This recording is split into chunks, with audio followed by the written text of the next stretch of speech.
안녕하십니까. 거꾸로 투자하는 쇼킹 부동산입니다. 2주 이내에 다 막힙니다. 서두르세요. 시작해보겠습니다. 자, 오늘 언론 보도가 발표되었습니다. 5대 시중은행 모두 신용대출 연봉 이내로 막는다는 내용입니다. 기사 내용을 살펴봤더니 하나은행과 NH농협은행은 이미 연봉 이내 신용대출을 시행을 하고 있고요. 우리은행과 신한은행은 9월 중에 시행된다고 합니다. 그리고 KB국민은행도 실행을 검토하고 있고 5대 시중은행뿐만 아니라 일반 은행과 그리고 제2금융권까지도 조만간 연봉 이내 대출 한도를 적용하면서 본격적으로 신용대출 감소세가 진행이 될 것 같습니다. 그래서 지금 예상하기로는 한 2주 이내에 모두 막힐 가능성이 커요. 왜냐면 이게 풍선 효과를 부르기 때문에 풍선 효과를 차단하기 위해서 2주 이내에 전 금융권에서 시행될 가능성이 있다는 겁니다. 이게 굉장히 큰 의미가 있어요. 자, 현재 고가 아파트의 신고가 행진이 멈추지는 않고 있습니다. 반포 지역에 20억 아파트, 30억 아파트, 40억대 아파트까지 거래 잘만 돼요. 솔직히 투기과열지구의 10억 초과하는 아파트, LTV 제로 잡히는 대출도 한 푼도 안 되는 아파트인데 누가 이렇게 살까? 누가 사겠습니까? 무주택 갭 투자자가 산다 말씀드렸죠. 왜냐면 이게 어디서 드러났냐? 지난 6.17 부동산 대책 때 삼성, 청담, 대치, 잠실 지역을 토지거래 허가구로 묶였거든요. 그러다 보니까 실거주 목적 아니고선 매수를 제한시켰더니 거래량이 7분의 1 수준으로 뚝 떨어지게 됩니다. 한마디로 15억 초과하는 아파트 대다수 매수자가 이런 무주택 상태에서 갭 투자하는 수요가 지금 몰리고 있다는 부분이죠. 왜 이런 현상이 나타나는지 말씀을 드릴게요. 부부 맞벌이 가구가 있다고 가정을 해보겠습니다. 남자 연봉 8천만원, 여자 연봉 8천만원이에요. 현금 6억 5천만원 갖고 있습니다. 자, 이 사람이 주택담보대출을 활용해서 내 집 마련에 나선다, 내 실거주 목적의 주택을 마련한다 보면요, 투기과열지구에 9억 5천만원 아파트만 살 수가 있습니다. 자, 지금 9억 5천만원 아파트면요, 서울에서 괜찮은 지역 찾기가 쉽지 않아요. 그건 당연한 거죠. 주택가격이 너무 많이 올랐으니까. 자, 그런데 이 6억 5천만원 있는 사람이 갭 투자로 접근하면 23억 아파트를 매수할 수가 있습니다. 아니, 어떻게 6억 5천 현금 보유자가 23억 아파트를 살 수 있지? 예를 들어 보겠습니다. 대치 아이파크 전용 59제곱미터 23억이에요. 자, 이거 전세 가격 얼마일까요? 14억입니다. 그러면 여기에 보유 현금과 남자 신용대출 1억, 여자 신용대출 1억 6천 받아서 자, 이 주택을 매수하고요. 이제 이 부부가 갖고 있던 보험이나 연금담보대출로 취득세를 납부할 수가 있습니다. 주택구입 목적으로는 대출이 가능해요.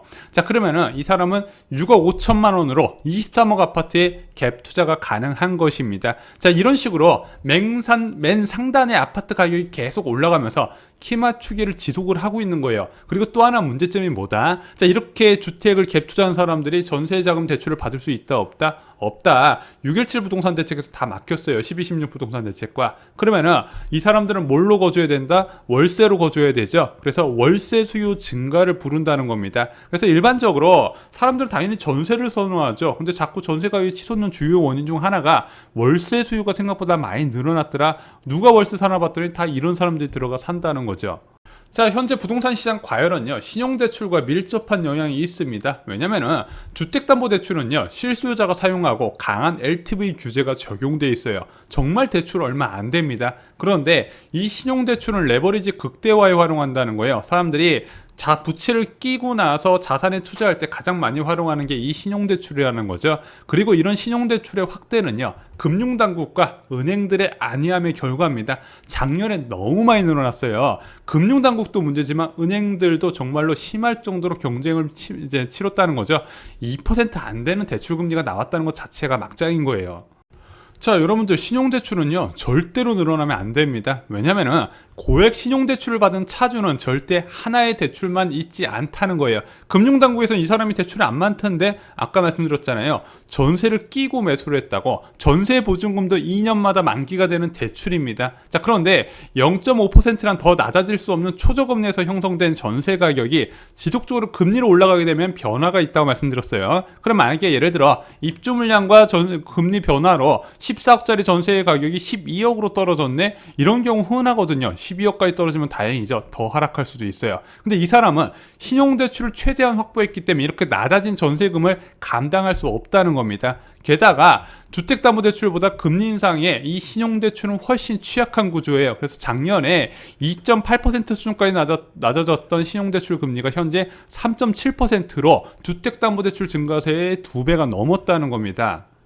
자, 신임 금융위원장 후보의 부채 억제 의지가 워낙 강력합니다. 고승범 의원이 필요시 가계부채 추가 대책을 언급을 했어요. 자, 이 사람은 집값을 잡으려는 게 아니라요. 장기적으로 한국 경제의 가장 큰 리스크를 줄여보겠다는 겁니다. 지금 적극적으로 나서야 되는 시기예요. 그동안 너무 안이하게 대처를 했던 겁니다. 이게 정상인 거예요. 자, 이렇게 신용대출이 확대되면 안 된다 이런 말을 해놓고 다시 왜 신용대출 받기 위해서 은행 빨리 가냐, 그래서 이런 이야기가 나올 때마다 실효의 비율이 되게 높은데 제가 여러분들이 꼭 드릴 말씀이 있습니다. 문제는 이런 신용대출을 갑작스럽게 축소하는 과정에서 분양을 준비 중인 쇼킹부동산 가족분들의 피해가 우려된다는 겁니다.